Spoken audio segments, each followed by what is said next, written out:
ദൈവ തിരുനാമത്തിന് മഹത്വമുണ്ടാകട്ടെ. ജി ഓഫ് ഗുഡ് ന്യൂസിലെ ക്രിസ്ത്യൻ ചാനലിലേക്ക് എല്ലാവർക്കും യേശു ക്രിസ്തുവിന്റെ നാമത്തിലുള്ള സ്നേഹവന്ദനത്തെ അറിയിക്കട്ടെ. ഈ വീഡിയോ നിങ്ങൾ ആദ്യമായിട്ടാണ് കാണുന്നതെങ്കിൽ ഈ ചാനൽ സബ്സ്ക്രൈബ് ചെയ്യുക, വീഡിയോ മറ്റുള്ളവരിലേക്ക് ഷെയർ ചെയ്യുക. ഇന്ന് നാം ചിന്തിക്കുവാനായിട്ട് പോകുന്ന ദൈവത്തിൻ്റെ വചനം 1 ശമൂവേലിന്റെ പുസ്തകം അതിൻ്റെ 17-ാം അധ്യായത്തിൻ്റെ 16-ാമത്തെ വാക്യമാണ്. ആ ഫിലിസ്ത്യൻ 40 ദിവസം മുടങ്ങാതെ രാവിലെയും വൈകുന്നേരവും മുമ്പോട്ട് വന്ന് നിന്ന ഒരു ഫിലിസ്ത്യൻ. ഇതിൻ്റെ സാഹചര്യം നമ്മൾ നോക്കുമ്പോൾ യുദ്ധം ആരംഭിക്കുകയാണ്. ഫിലിസ്ത്യന്റെ സൈന്യങ്ങളെല്ലാം യുദ്ധത്തിന് കൂട്ടി ഇസ്രായേലിനെതിരെ യുദ്ധത്തിനായിട്ട് താഴ്വരയിൽ എഫസ് ദമീമിൽ പാളയമിറങ്ങി നിൽക്കുകയാണ്.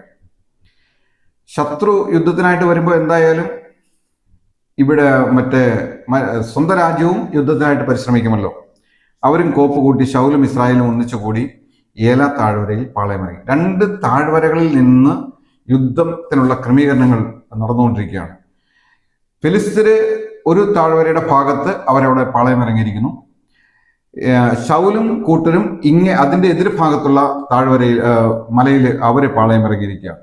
ഏലാ താഴ്വരയിൽ അവർ പാളയമിറങ്ങി. താഴെ ഒരു സമഭൂമി പോലെയുള്ള ഒരു സ്ഥലം ഉണ്ടായിരിക്കാം. അതുകൊണ്ട് 2 താഴ്വരയുടെ നടുവിലുള്ള ഒരു സമഭൂമിയായിട്ടുള്ള ഒരു ഭാഗം. 2 കൂട്ടരും പടയ്ക്ക് അണിനിരുന്നു. നമുക്കറിയാം, മലകളും കുന്നുകളും ഒക്കെ ആയതുകൊണ്ട് ഇഷ്ടംപോലെ മരങ്ങളും മറവുകളും എല്ലാം അവിടെ ഉണ്ടാകും. അങ്ങനെ ആ ഒരു നിരപ്പായ സ്ഥലത്ത് അവരെ അണിനിരന്ന് നിൽക്കുകയാണ്. സാധാരണഗതിയിൽ ഈ യുദ്ധം ഉണ്ടാകുമ്പോൾ സംഭവിക്കുന്ന ഒരു കാര്യം എന്ന് പറയുന്നത്, സഹസ്രാധിപനോ അല്ലെങ്കിൽ പട്ടാള മേധാവിയോ യുദ്ധത്തിന് പുറപ്പെടുവാനായിട്ട് ആജ്ഞ കൊടുക്കുമ്പോൾ അങ്ങനെയാണ് യുദ്ധം ആരംഭിക്കുന്നത്.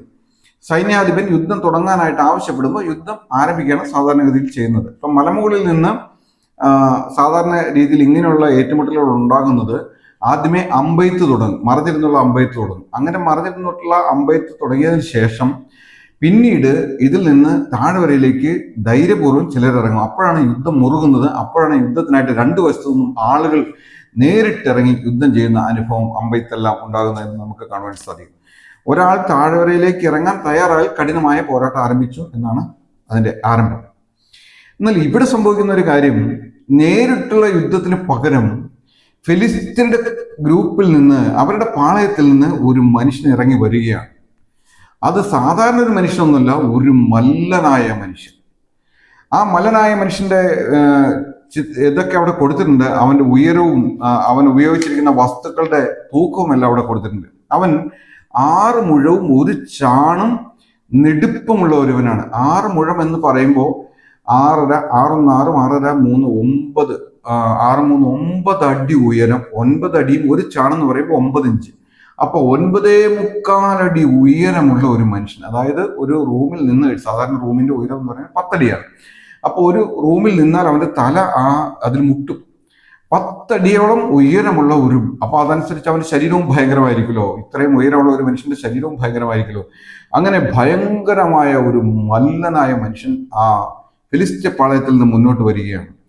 അവന്റെ തലയിൽ താമ്ര ശിരസ്ത്രം വെച്ചിട്ടുണ്ട്. അവന്റെ കയ്യിലുള്ള അവന്റെ കയ്യിൽ വെച്ചിരിക്കുന്ന ആ കവചം, താമ്ര ശിരസ്ത്രത്തിനല്ല, ആ താമ്ര കവചത്തിന് 5000 ശെക്കൽ തൂക്കമുണ്ട്. അതായത് 57 കിലോ തൂക്കമുള്ള ഒരു കവചമാണ് അവൻ ധരിച്ചു വെച്ചിരിക്കുന്നത്. അവന്റെ കുന്തത്തിന്റെ മുന മാത്രം 7 കിലോ ഉണ്ട്. അവൻ ഉപയോഗിക്കുന്ന ആ വലിയ കുന്തത്തിന്റെ മുന മാത്രം 7 കിലോ തൂക്കമുണ്ട്. പിന്നെ അതുപോലെ തന്നെ അവന് കാലുറ, അവൻ ഫുൾ പ്രൊട്ടക്ഷനിലാണ് അവിടെ നിന്ന് ഇറങ്ങി വരുന്നത് എന്ന് നമുക്ക് കാണുവാൻ സാധിക്കും. അപ്പോൾ സാധാരണഗതിയിൽ നേരിട്ടുള്ള ഒരു യുദ്ധം നടക്കുന്നതിന് പകരം ഒരു വ്യക്തി അവിടെ നിന്ന് ഇറങ്ങി വരികയാണ്. അങ്ങനെ ഇതൊരിക്കലും അവര് നനച്ചിരിക്കാത്ത ഒരു രീതിയാണ് സംഭവിക്കുന്നത്. കാരണം ഫിലിസ്ത്യനും ഇസ്രായേലും കൂടെ യുദ്ധത്തിന് നിൽക്കുമ്പോൾ പോർവിളി ഉണ്ടാകും. അതിനുശേഷം യുദ്ധത്തിനുള്ള കാഹളം ധ്വനിക്കുമ്പോൾ നേരിട്ട് പട്ടാളം 2 കൂട്ടരും ചെന്ന് ആക്രമിക്കുകയാണ്. ഇവിടെ ഈ മല്ലനായ മനുഷ്യൻ ഫിലിസ്ത്യരുടെ കൂട്ടത്തിൽ നിന്ന് ഇറങ്ങി വന്നിട്ട് അവന്റെ മുൻപിൽ ഒരു പരിചയം പിടിച്ചുകൊണ്ട് ഒരാൾ നടക്കുന്നുണ്ട്. അവർ 2 പേരും കൂടെ ഇങ്ങനെ അവൻ വിളിച്ചു പറയാണ്, നിങ്ങൾ വന്ന് പടയ്ക്ക് അണിനിരന്നിരിക്കുന്നത് എന്തിന്? ഞാൻ ഫിലിസ്ത്യനും നിങ്ങൾ ശൗലിന്റെ സേവകരുമല്ലയോ? നിങ്ങൾ ഒരുത്തനെ തെരഞ്ഞെടുത്ത് വിട്. അവൻ എന്നോട് അംഗം പൊരുതി എന്നെ ജയിച്ചാൽ ഞങ്ങൾ നിങ്ങൾക്ക് അടിമകളാകും. അല്ല, ഞാൻ അവനെ ജയിച്ചു കൊന്നാൽ നിങ്ങൾ ഞങ്ങൾക്ക് അടിമകളായി ഞങ്ങളെ സേവിക്കണം. ഇതാണ് അവൻ വെച്ചിരിക്കുന്ന എഗ്രിമെന്റ്. പ്രത്യക്ഷത്തിൽ നോക്കുമ്പോൾ നല്ല ഒരു ആശയമാണ്. ഒരു വലിയ രക്തച്ചൊരിച്ചിൽ ഒഴിവാക്കാം, അല്ലെ? രണ്ട് ഭാഗത്തു നിന്നും ഒരു വലിയ രക്തച്ചൊരിച്ചിൽ ഒഴിവാക്കാം. എന്നാൽ ഇതുപോലെ ഒരു മല്ലൻ ശത്രുപക്ഷത്ത് നിന്ന് വരുമെന്ന് അവർക്ക് അറിയില്ല, ഇസ്രായേൽ ജനത്തിന് അറിയില്ല. ശത്രുപക്ഷത്തിന് ഇതുപോലൊരു മല്ലനെ കാണിച്ച് ഇസ്രായേലിനെ ഭയപ്പെടുത്താമെന്ന് അവർ തീരുമാനിച്ചിരിക്കുകയാണ്. എന്നിട്ട് പറയാണ്, ഞാൻ ഇന്ന് ഇസ്രായേൽ നിരകളെ വെല്ലുവിളിക്കുന്നു, ഒരുത്തനെ വിട്ടു തരുവിൻ. ഇത് കേട്ടപ്പോൾ ശൗലും കൂടെയുള്ള ഇസ്രായേലിലും ഭ്രമിച്ച് ഭയപ്പെട്ടു പോയി. ശൗല് അഭിഷേകം പ്രാപിച്ച ഒരാളായിരുന്നു, പക്ഷെ അഭിഷേകമൊക്കെ നഷ്ടപ്പെടുത്തി കളഞ്ഞ ഒരുവനാണ്. അഭിഷേകം പ്രാപിച്ചവൻ ഇസ്രായേലിന്റെ രാജാവായിരുന്നിട്ട് പോലും അവൻ ഭ്രമിച്ചു എന്ന് നമ്മൾ കാണുന്നു. അവൻ ഏറ്റവും ഭയപ്പെട്ടു എന്ന് കാണുന്നു. 40 ദിവസവും രാവിലെയും വൈകുന്നേരവും, അതായത് ഈ മല്ലൻ വന്ന് കുറെ നേരം വെല്ലുവിളിക്കും, നിങ്ങൾ ഒരാൾ ഇറങ്ങി വാ, നിങ്ങൾ എന്തിനാ പേടിച്ച് ഭയന്ന് ഇങ്ങനെ ഇരിക്കണേ, നിങ്ങൾ ഇറങ്ങി വാ, എന്നോട് യുദ്ധം ചെയ്ത് എന്നെ കീഴ്പ്പെടുത്തി കഴിഞ്ഞാൽ ഞങ്ങൾ നിങ്ങൾക്ക് അടിമകൾ, അല്ലെങ്കിൽ ഞാനാണ് എന്നോട് എതിരിടാൻ വരുന്നവനെ കീഴ്പ്പെടുത്തുന്നതെങ്കിൽ നിങ്ങൾ ഞങ്ങൾക്ക് അടിമകൾ എന്ന് പറഞ്ഞ് വെല്ലുവിളി നടത്തിക്കൊണ്ടിരിക്കുകയാണ്. എന്നെ കേൾക്കുന്ന പ്രിയ സഹോദര, പ്രിയ സഹോദരി, പിശാച് ഇതുപോലെയുള്ള പർവ്വതങ്ങളെ ഉയർത്തി കാണിച്ചിട്ടാണ് നമ്മളെ മിക്കപ്പോഴും ഭയപ്പെടുന്നത് എന്ന് നമുക്ക് കാണാനായിട്ട് സാധിക്കും. ഇതിന്റെ മുന്നിലേക്ക് നമ്മൾ പോകും. നമ്മൾ ഒരു വിഷയത്തിന് വേണ്ടി, ഒരുപക്ഷെ നമ്മുടെ ദേശത്തുള്ള ഒരു വ്യക്തി, ഒരു അല്പം ഗുണ്ട പോലുള്ള ഒരാളോ അല്ലെങ്കിൽ അല്പം സൈക്കോ മാതിരിയുള്ള ഒരാളോ, അവരെ കുറെ ആളുകൾ ചേർന്നിട്ട് വെള്ളമൊക്കെ മേടിച്ചു കൊടുത്തിട്ട് മന്ത്രവാദമൊക്കെ ചെയ്യിച്ച് അവനെ ദൈവജനത്തിന് വിരോധമായിട്ട് ഏർപ്പെടുത്തി വിടുന്നത് നമുക്ക് പലയിടത്തും കാണുവാനായിട്ട് സാധിക്കും. എന്നോട് ഒരു സിസ്റ്റർ ഫോണിൽ വിളിച്ചിട്ട് പറയുകയുണ്ടായി, മൂവാറ്റുപുഴ കണ്ടാണെന്ന് എൻ്റെ ഓർമ്മ. അവർ പറയുകയുണ്ടായി, അവരെ 1 വർഷത്തിലധികമായി അവർ വീട്ടിൽ നിന്ന് ഇറങ്ങുവാൻ ഭയപ്പെട്ടിരിക്കുകയാണ്. അവരെ എല്ലാ ഭാഗവും അടച്ച് വെച്ചിരിക്കുകയാണ്. അവർക്ക് അത്രമാത്രം ഒരു ഭയത്തിന്റെ ഒരു സംഭവം അവിടെ പിടിപെട്ടിരിക്കുകയാണെന്ന് അവർ ഫോണിൽ വിളിച്ച് പറയണ്ടായി. എന്നാലും ഞാൻ ചില കാര്യങ്ങളൊക്കെ പറഞ്ഞു കൊടുത്ത് പിന്നീട് അവരെന്നെ വിളിച്ചില്ല. അതുകൊണ്ട് ആ കാര്യങ്ങൾ തുറന്നു പോകാൻ തക്കൊന്നും ഇടയായിട്ട് തീർന്നില്ല. ഇത് പിശാചിന്റെ ഒരു വലിയ അണ്ടമാണ്. ഏതെങ്കിലും ഒരു വ്യക്തിയെ നമ്മുടെ മുൻപ് ഉയർത്തി കാണിച്ച് ആ വ്യക്തിയെ വെച്ചിട്ട് നമ്മളോട് യുദ്ധം ചെയ്യുവാനായിട്ട് അവൻ ഇറങ്ങി നിൽക്കും. അപ്പൊ നാം പ്രാർത്ഥിക്കും, നാം 3 ദിവസം ഉപവാസം എടുത്തു, മാറ്റം കാണുന്നില്ല. 7 ദിവസം ഉപവാസം എടുത്തു, മാറ്റം കാണുന്നില്ല. അപ്പൊ നമ്മളെ മാനസികമായിട്ട് ക്ഷീണിപ്പിക്കുക എന്നുള്ളതാണ് പിശാചിന്റെ തന്ത്രം. ഇവിടെ ഈ ഗോലിയാത്തും ചെയ്യുന്നത് അത് തന്നെയാണ്, ഫിലിസ്ത്യ സൈന്യവും ചെയ്യുന്നത് അത് തന്നെയാണ്. കാരണം ഒരു മല്ലനെ മുൻനിർത്തിയിട്ട് അവനെ കാണിച്ചു കൊടുത്തുകൊണ്ട്, ഈ മല്ലനെ നിങ്ങൾക്ക് തോൽപ്പിക്കാൻ കഴിയുമെങ്കിൽ തോൽപ്പിച്ചോ, ഞങ്ങൾ എല്ലാവരും കൂടി വരുന്നില്ല, ഞങ്ങൾ ഒരുത്തരെ വിട്ടിരിക്കുന്നു, നിങ്ങളിൽ ആരെങ്കിലും വന്ന് അവനെ തോൽപ്പിക്കുക. അങ്ങനെ ഒരു മല്ലൻ അവരുടെ കൂടെ ഇല്ല എന്നുള്ളത് അറിയാവുന്നതുകൊണ്ടാണ് ഇങ്ങനെയുള്ള വെല്ലുവിളി അധികമായിട്ട് നടത്തുന്നത്.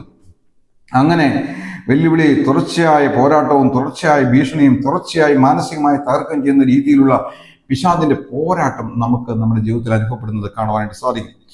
നമ്മളപ്പോൾ വിചാരിക്കും, ഇതെന്താണ് മാറിപ്പോകാത്ത, ഇതെന്താണ് നീങ്ങിപ്പോകാത്ത, യുദ്ധം എന്താണ് അവസാനിക്കാത്ത, 3 ദിവസം ഉപവാസം, 7 ദിവസം ഉപവാസം, 21 ദിവസം ഉപവാസം, 40 ദിവസം ഉപവാസം, ഇതൊക്കെ എടുത്തിട്ടും ഈ കാര്യത്തിനൊരു നീക്കുപോക്ക് വരുന്നില്ലല്ലോ എന്ന് നമുക്കൊരു പക്ഷെ തോന്നി നമ്മളും നിരാശപ്പെട്ടു പോയേക്കാം. നമ്മളും പ്രാർത്ഥനയിൽ നിന്ന് പോലും മാറുന്ന അവസ്ഥയിലേക്ക് മാറി ചിന്തിച്ചേക്കാം. എന്നാൽ എന്നെ കേൾക്കുന്ന പ്രിയ സഹോദര, നമ്മളിവിടെ കാണുന്നത് ഈ മല്ലനായ ഗോലിയാത്ത് 40 രാവും 40 പകലും, രാവിലെയും വൈകുന്നേരവും അവൻ വന്ന് വെല്ലുവിളിച്ചുകൊണ്ട് നിൽക്കുന്ന ഒരു ഗോലിയാത്തിനെ നമുക്ക് കാണുവാനായിട്ട് സാധിക്കും.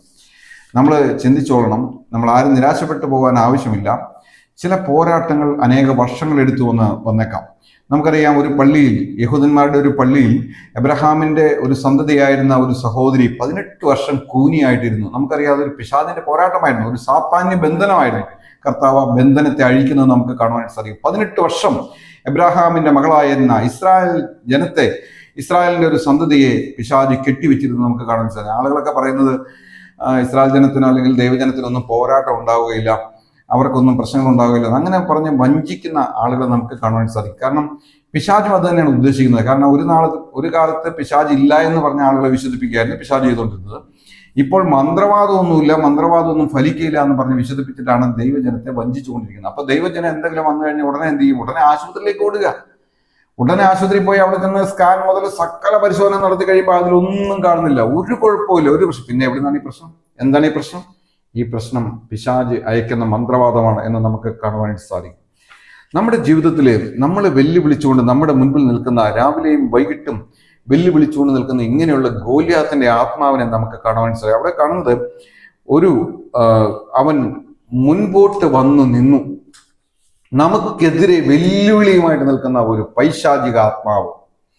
നമ്മുടെ വീടിന് നേരെ വരുന്ന ഒരു ഗോല്യാത്തിന്റെ ആത്മാവ്, നമ്മുടെ ജോലിയിൽ നമുക്ക് മുന്നോട്ട് പോകാൻ കഴിയാത്ത രീതിയിൽ നമ്മുടെ ഓഫീസിൽ നമ്മളെ വെല്ലുവിളിക്കുന്ന ഒരു സീനിയർ ഉദ്യോഗസ്ഥൻ, ഒരു ഗോല്യാത്തിന്റെ ആത്മാവ്, നമ്മുടെ മക്കളെ പഠിപ്പിക്കാൻ ഒരു തരത്തിലും മുന്നോട്ട് വിടാത്ത രീതിയിൽ തടസ്സം ചെയ്തുകൊണ്ടിരിക്കുന്ന ഒരു ഗോല്യാത്തിന്റെ ആത്മാവ്, അതുപോലെ തന്നെ നമ്മുടെ ശരീരത്തെ ക്ഷീണിപ്പിക്കുവാൻ, ആരോഗ്യത്തെ നശിപ്പിക്കുവാൻ വെല്ലുവിളി നടത്തിക്കൊണ്ടിരിക്കുന്ന ഒരു ഗോല്യാത്തിന്റെ ആത്മാവ്. അതൊരു പക്ഷെ ഒരു ക്യാൻസർ ആയിരിക്കാം, അതൊരു പക്ഷെ ഒരു വലിയ രോഗമായിരിക്കാം. എന്നെ കേൾക്കുന്ന പ്രിയ സഹോദര, പ്രിയ സഹോദരി, നീ രക്ഷിക്കപ്പെട്ട ഒരു ദൈവപൈതലാണെങ്കിൽ നിന്നെ വിടുവിക്കുവാൻ തക്കവണ്ണം നമ്മുടെ കർത്താവ് ശക്തനാണ്. ആ പർവ്വതമോ ആ ഗോല്യാത്തോ എത്ര വലുതാണെങ്കിലും ദൈവം അതിൽ നിന്ന് തന്നെ വിടുവിക്കും. നമ്മുടെ കർത്താവ് വിടുവിക്കുന്ന ദൈവമാണ്. അതുപോലെ തന്നെ നമ്മുടെ വസ്തു വിൽക്കാതിരിക്കുവാൻ, കടബാധ്യതകൾ മാറാതിരിക്കുവാൻ നമ്മൾ വെല്ലുവിളിച്ചുകൊണ്ടിരിക്കുന്ന ഒരു പോരാട്ടത്തിന്റെ ആത്മാവ്, ഒരു ഗോല്യാത്തിന്റെ ആത്മാവ് ഇന്നും ദൈവമക്കളുടെ ഇടയിൽ ഉണ്ട് എന്നുള്ളത് നമ്മൾ മറന്നു പോകരുത്. നാം എതിർക്കേണ്ടതായിട്ടുണ്ട്, നാം അവരോട് പോരാടേണ്ടതായിട്ടുണ്ട്, നാം യുദ്ധം ജയിക്കേണ്ടതായിട്ടുണ്ട്. അതിനായിട്ട് ഇന്നത്തെ വചനം നമുക്ക് അനുഗ്രഹമായി തീരുവാൻ തക്കവണ്ണം ഞാൻ കർത്താവിൽ ശരണപ്പെടുകയാണ്.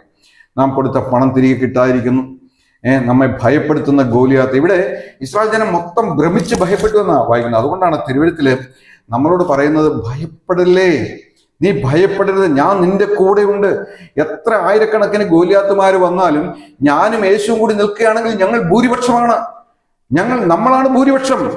പ്രിയ ദൈവപൈതലേ, നിന്റെ കൂടെ യേശു നിൽക്കുമ്പോൾ നീ ഭൂരിപക്ഷമാണ്. ഒരു സൈന്യമോ ഒരു സമൂഹമോ ഒരു സർവത്ര പിശാചുക്കളോ നിന്റെ നേരെ വന്നോട്ടെ, യേശു നീയും കൂടി നിൽക്കുമ്പോൾ നീ ഭൂരിപക്ഷമാണ്. അതിനെ മറന്നു പോകരുത്, നീ ഭയപ്പെടരുത് എന്ന് തിരുവഴുത്ത് നമ്മെ ഓർപ്പിക്കുകയാണ്. ഇവിടെ മുന്നോട്ട് വന്ന് ഭയപ്പെടുന്ന ഒരു ഗോലിയാത്തിനെ നമുക്ക് കാണുവാനായിട്ട് സാധിക്കും. നമ്മുടെ ജീവിതത്തിൽ കുഴപ്പങ്ങളെ കൊണ്ടുവരുന്ന ഒരു ഗോലിയാത്ത്, നമ്മുടെ ജീവിതത്തിൽ വിടാതെ പിന്തുടരുന്ന ഒരു ഗോലിയാത്ത്, അവനൊരു പർവ്വതം പോലെ നിൽക്കുകയാണ്. എന്നാൽ നമ്മുടെ മുൻപിൽ നിൽക്കുന്ന പർവ്വതത്തെ നോക്കി നാം പറയണം, ബേബി തോമസിന്റെ മുൻപിൽ നിൽക്കുന്ന മഹാപർവ്വതമേ, നീ സമഭൂമിയായി തീരും. നമ്മുടെ പേര് പറഞ്ഞ് നാം പറയണം. എപ്പോഴും നാം അങ്ങനെ പറയേണ്ടതായിട്ടുള്ള ആവശ്യമുണ്ട്. 7 നാൾ ഉപവാസം, 3 നാൾ ഉപവാസം, ഒരു മാറ്റം ഇല്ലാണ്ടിരിക്കുമ്പോൾ നാം പിന്മാറിപ്പോകരുത്, നാം ഇതിനെ എതിർത്തുകൊണ്ടിരിക്കണം. അതുകൊണ്ടാണ് തിരുവഴുത്ത് പറയുന്നത്, പിശാചിനോട് എതിർത്ത് നിൽക്കുവിൻ, എന്നാൽ അവൻ നിങ്ങളെ വിട്ട് ഓടിപ്പോകും. നാം പിശാചിനോട് എതിർക്കുക തന്നെ വേണം. നാം പിന്മാറിയാൽ ദൈവത്തിന് നമ്മിൽ പ്രസാദം ഉണ്ടാകുകയില്ല എന്ന് തിരുവഴുത്ത് നമ്മെ ഓർമ്മപ്പെടുത്തുകയാണ്. ഇവിടെ ഇസ്രായേലിന്റെ സേനകളെ നിന്ദിച്ചുകൊണ്ടാണ് ഇവൻ വരുന്നത്. ദൈവത്തിന്റെ സേനയെ നിന്ദിച്ചുകൊണ്ടാണ് ഇവൻ വരുന്നതെന്ന് നമുക്ക് കാണുവാൻ സാധിക്കും. എന്നാൽ ദൈവം സഹായത്തിനായിട്ട് കാട്ടിൽ നിന്ന് അഭിഷേകം പ്രാപിച്ച ഒരു ഇടയനെ കൊണ്ടുവരുന്നത് നമുക്ക് കാണുവാൻ സാധിക്കും. അവൻ ഇടയ്ക്ക് വീട്ടിൽ വന്നു പോകും. ആടിനെ തെറ്റിക്കൊണ്ടിരിക്കുന്ന സമയത്ത് അവൻ ഇടയ്ക്ക് വീട്ടിൽ വന്നു പോകും. അങ്ങനെ വീട്ടിൽ വന്നപ്പോൾ അവന്റെ അപ്പൻ പറഞ്ഞു, അവിടെ യുദ്ധം നടന്നുകൊണ്ടിരിക്കുകയാണ്, അവിടെ പാളയം ഇറങ്ങി ഇസ്രായേൽ ഫെലിസ്തീനോട് യുദ്ധം ചെയ്തുകൊണ്ടിരിക്കുകയാണെന്ന് ദാവീദിനോട് പറയുന്നത്. അവിടെ ഒരു യുദ്ധം നടക്കുന്നില്ല. അവിടെ എന്താ നടക്കുന്നത്? ഇസ്രായേലിന്റെ ഭയന്ന് പറിച്ചിരിക്കുക. അപ്പൊ ഇവരുടെ യുദ്ധത്തിന് പോയിരിക്കുന്ന ഇശായിയുടെ മക്കളൊക്കെ യുദ്ധത്തിന് പോയിട്ടുണ്ട്. അവർ പട്ടാളത്തിൽ ജോലിയുള്ളവരാ. അപ്പൊ ഇശായി പറയാണ്, അവിടെ ഫെലിസ്തീനോട് യുദ്ധം ചെയ്തുകൊണ്ടിരിക്കുകയാണ് ഇസ്രായേൽ ഒരു യുദ്ധം ചെയ്യണില്ല, ഇസ്രായേൽ പേടിച്ചു പറിച്ചിരിക്കുക. എന്നാൽ ഇശായി പറയാണ്, ദാവീദിനോട് പറയാണ്, അവിടെ ഇസ്രായേൽ ഫെലിസ്തീനോട് യുദ്ധം ചെയ്തുകൊണ്ടിരിക്കുക, അതുകൊണ്ട് നീ പോയി നിന്റെ സഹോദരന്മാരുടെ ക്ഷേമമൊക്കെ അന്വേഷിക്കണം, ഈ ഭക്ഷണമൊക്കെ, ഈ നല്ല ഇതൊക്കെ അവർക്ക് കൊടുക്കണം, 10 അപ്പം 1 പറ മലർ ഇതെല്ലാം നീ അവർക്ക് കൊടുക്കണം. പിന്നെ പാളയത്തില് അവിടെ സഹസ്രാധിപന് 1000 പേർക്ക് അധിപനായിരിക്കുന്ന ആ സേനാധിപതിക്ക് നീ 10 പാൽക്കട്ട എല്ലാം കൊടുക്കണം എന്ന് പറഞ്ഞ് ഇവനെ അയക്കുകയാണ്. അവിടെ ഏലാത്താഴ്വരയിൽ യുദ്ധം നടക്കുകയാണെന്നാണ് പറഞ്ഞു വിട്ടേക്കുന്നത്. അങ്ങനെ ദാവീദ് അവിടെ ചെല്ലുകയാണ്. ദാവീദ് അവിടെ ചെല്ലുമ്പോൾ ആർപ്പ് വിളിച്ചുകൊണ്ട് വരികയാണ്. 2 വശത്തു നിന്നും ജനം ആർപ്പ് വിളിച്ചുകൊണ്ട് നേർക്ക് നേരെ നിൽക്കുകയാണ്. എന്നാൽ അല്പം കഴിഞ്ഞപ്പോൾ ഒരുത്തൻ ഇങ്ങോട്ട് വരികയാണ്. ആര്? ഈ ഗോലിയാത്ത് ഇങ്ങോട്ട് മുന്നോട്ട് വരികയാണ്. അവൻ, നമുക്കറിയാം, വിളംബരം കൊടുത്തിട്ടുണ്ട്. വിളംബരം എല്ലാം പുറപ്പെടുവിച്ചതിന് ശേഷമാണ് യുദ്ധമെല്ലാം നടന്നുകൊണ്ടിരിക്കുന്നത്. ഇപ്പൊ 40 ദിവസമായി ഇത് തുറന്നുകൊണ്ടിരിക്കുകയാണ് നമുക്ക് കാണുവാൻ സാധിക്കും. യുദ്ധത്തിന് വന്ന ദൈവത്തിന്റെ സേന ഒരു മല്ലനെ കണ്ട് ഭയപ്പെട്ട് നിൽക്കുന്ന സാഹചര്യത്തിലാണ് ദാവീദ് അങ്ങോട്ട് ചെല്ലുന്നത്. ദാവീദ് അങ്ങോട്ട് ചെല്ലുമ്പോൾ കാണുന്ന കാഴ്ച, ഒരു മല്ലൻ ഇറങ്ങി വരുന്നു. അവൻ ഇസ്രായേൽ ജനത്തോട് യുദ്ധത്തിന് വെല്ലുവിളിക്കുന്നു. നിങ്ങളിൽ ഒരാളെ വിടുക എന്ന് പറഞ്ഞ് വെല്ലുവിളിക്കുന്നു. ഇവരെല്ലാം വെല്ലുവിളി കേൾക്കുമ്പോൾ ഭയന്ന് പിന്മാറി ഓടുകയും അങ്ങനെ നിൽക്കുന്ന ഒരു സാഹചര്യത്തിലാണ് ദാവീദ് അവിടെ ചെല്ലുന്നത്. ദാവീദ് ചോദിച്ചു,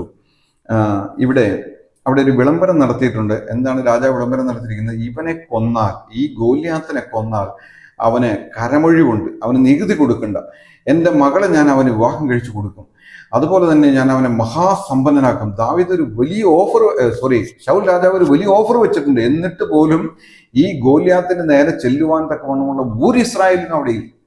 എല്ലാവരും ഭയന്ന് ഇരിക്കുന്നത് നമുക്ക് കാണാൻ സാധിക്കും.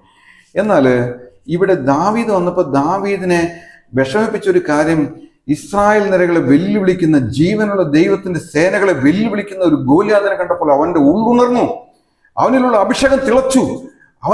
അത് ഭയങ്കരമായ ഒരു കത്തലായിട്ട് അവന്റെ ഉള്ളിൽ മാറുന്നത് നമുക്ക് കാണുവാൻ സാധിക്കും. ഉടനെ അവൻ അവരോട് ചോദിച്ചു, ഇവനെ കൊന്നു കഴിഞ്ഞാൽ എന്തൊക്കെ കിട്ടുമെന്നാണ് രാജാവ് പറഞ്ഞിരിക്കുന്നത്? അപ്പൊ അവര് പറഞ്ഞു, ഇങ്ങനെ രാജാവിന്റെ മകളെ കല്യാണം കഴിച്ചു കൊടുക്കും, തന്നെയല്ല പിന്നെ അവന്റെ കുടുംബം നികുതിയെ കൊടുക്കണ്ട, അവന്റെ ഇതിൽ മുഴുവൻ ആ കുടുംബത്തിലുള്ള തലമുറയിൽ ആരും നികുതി കൊടുക്കണ്ട, അതുപോലെ തന്നെ മഹാസമ്പന്നനാക്കുമെന്ന് പറഞ്ഞിട്ടുണ്ട്. ഉടനെ അവന്റെ മൂത്ത ജ്യേഷ്ഠൻ ഏലിയാബ് അവനോട് പറഞ്ഞു, നീ ഇപ്പൊ എന്തിനാ ഇങ്ങോട്ട് വന്നേ? നീ ഭക്ഷണ സാധനങ്ങളൊക്കെ ആയിട്ട് വന്നതല്ലേ, നീ പൊയ്ക്ക്, അവിടെ കുറച്ച് ആടുള്ളത് എവിടെ ഇട്ടിട്ട് നീ വന്നേക്കുന്നേ? ആടിനെ നോക്കാൻ പറഞ്ഞവൻ ആടിനെ നോക്കുക, നീ അതിനെ എവിടെ ഇട്ടിട്ടാണ് വന്നിരിക്കുന്നത്? ആരെ ഏൽപ്പിച്ചിട്ട് നീ വന്നിരിക്കുന്നത്? നീ വേഗം പോകാനായിട്ട് പറഞ്ഞ് അവനെ ഭയപ്പെടുന്നു, നിനക്ക് അഹങ്കാരവും നെഗളമാണെന്ന് എനിക്കറിയാം എന്നും പറഞ്ഞ് ഈ ഇശായിയുടെ ഇളയ മകനെ, ഈ ദാവീദിനെ മൂത്ത ജ്യേഷ്ഠൻ ഭയപ്പെടുന്നത് നമുക്ക് കാണാൻ സാധിക്കും. എന്നാൽ ദാവീദ് പറഞ്ഞ, ഞാനിപ്പോ എന്താ ചോദിച്ചേ? ഞാനൊരു വാക്കല്ലേ ചോദിച്ചോളൂ, ഇസ്രായേൽ നിരകളെ വെല്ലുവിളിക്കുന്ന ഇവൻ ആരാണെന്നൊരു വാക്കല്ലേ ഞാൻ ചോദിച്ചോളൂ. ഈ വാക്ക് ചോദിക്കാൻ ആ സമൂഹത്തിൽ ഒരുത്തരും ഉണ്ടായിരുന്നില്ല, ആ സൈന്യത്തിൽ ഒരുത്തരും ഉണ്ടായിരുന്നില്ല. ദാവീദ് ആ വാക്ക് ചോദിച്ചു. പക്ഷെ ദാവീദ് ജ്യേഷ്ഠന്റെ അടുത്ത് നിന്ന് കുറച്ചുകൂടെ അപ്പുറമായിട്ട് മാറി ചോദിച്ചു, ഇവനെ കൊന്നു കഴിഞ്ഞാൽ എന്ത് കിട്ടുമെന്ന് പറഞ്ഞിരിക്കുന്നത്?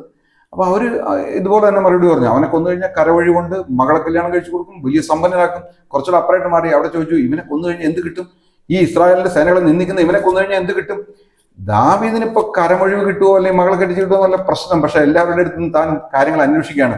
അങ്ങനെ ഒരുത്തും ചോദിക്കാൻ തുടങ്ങിയപ്പോ ആ പട്ടാളത്തിൽ ആരും ഇതുവരെ ചോദിക്കാത്ത വേറിട്ടൊരു ശബ്ദം ഉണ്ടായി കഴിഞ്ഞപ്പോൾ ഈ ചോദ്യം മുന്നോട്ട് പോയി അത് ശൗലിന്റെ ചെവിയിലെത്തി. ഉടനെ ദാവീദിനെ വിളിപ്പിച്ചു. ദാവീദിനെ കണ്ടു കഴിഞ്ഞപ്പോ ശൗല് പറഞ്ഞു, നീ ബാലനല്ലേ, നിനക്ക് എന്ത് ചെയ്യാൻ പറ്റും? ഇന്ന് അനേക ദൈവകൃപയുള്ള മക്കളെ നിരുത്സാഹപ്പെടുത്തുന്ന ദൈവദാസന്മാരെ നമുക്ക് അവിടെ ഇവിടെയൊക്കെ കാണാനായിട്ട് സാധിക്കും. അവർ ദൈവകൃപയല്ല നോക്കുന്നത്, അവർ നോക്കുന്നത് മറ്റ് പലതുമാണ്. ഇവിടെ നീ ബാലനല്ലേ, നിനക്കെന്ത് ചെയ്യാനായിട്ട് പറ്റും? അവൻ യോദ്ധാവാണ്, അവൻ ചെറുപ്പം മുതലേ യുദ്ധം അഭ്യസിച്ചിരിക്കുന്നവരാണ്, അവൻ കസർത്തും ഇതെല്ലാം പഠിച്ചവന് മസിലൊക്കെ ഇരിക്കുന്നത് നീ കണ്ടില്ലേ, നിനക്ക് എന്ത് ചെയ്യാൻ പറ്റും? നിനക്കൊന്നും ചെയ്യാൻ കഴിയില്ല എന്ന് പറഞ്ഞ് അവനെ പരിഹസിക്കുന്ന കാണാൻ. ഉടനെ ദാവീദ് പറയാണ്, ഇവനെ ദൈവം എൻ്റെ കയ്യിൽ ഏൽപ്പിക്കും, ഇവനെക്കുറിച്ച് നിങ്ങൾ ഭാരപ്പെടണ്ട. ഞാൻ എൻ്റെ അപ്പൻ്റെ ആടിനെ തെറ്റിക്കൊണ്ട സമയത്ത് ഒരിക്കൽ ഒരു കരടി ആടിനെ പിടിക്കാനായിട്ട് വന്നു. ഞാൻ പിന്തുടർന്ന് ചെന്ന് പിടിച്ച് കരടിയെ കൊന്നിട്ട് ആടിനെ തിരിച്ചു മേടിച്ചു. അതുപോലെ തന്നെ പിന്നീട് ഒരിക്കൽ ഒരു സിംഹം ആടിനെ പിടിച്ചുകൊണ്ടുപോയി. ഞാൻ പിന്തുടർന്ന് ചെന്നു. ഇവൻ ദാവീദിന്റെ കയ്യിൽ എപ്പോഴും ഒരു വടി ഇരിക്കുന്നുണ്ട്.